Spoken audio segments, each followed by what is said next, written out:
ఓం నమో నారాయణాయ.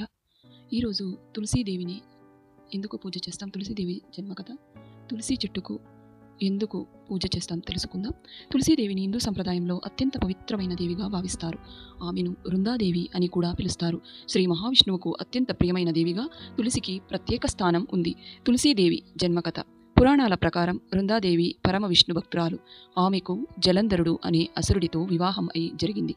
వృందాదేవి పాతివ్రత్య శక్తి వల్ల జలంధరుడిని దేవతలు కూడా ఓడించలేకపోయారు.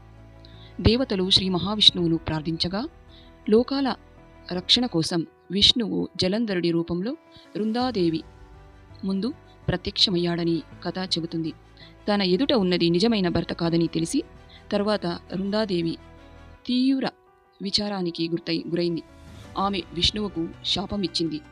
ఆ శాపం వల్ల విష్ణువు శిలారూపమైన శాలగ్రామంగా ఆరాధించబడతాడని పురాణ కథనం చెబుతుంది. తర్వాత వృందాదేవి తపస్సు పవిత్రతకు గుర్తుగా తులసి మొక్కగా అవతరించింది.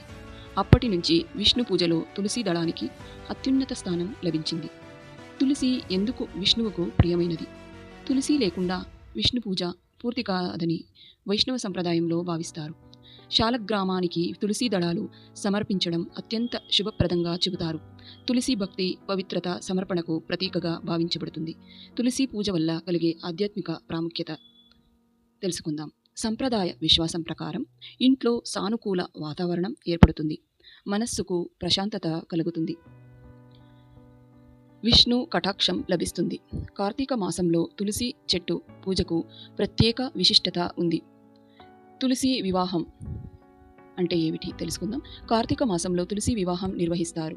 ఇందులో తులసీదేవికి శాలగ్రామ స్వామితో లేదా శ్రీ మహావిష్ణువుతో ప్రతీకాత్మకంగా వివాహం జరుపుతారు.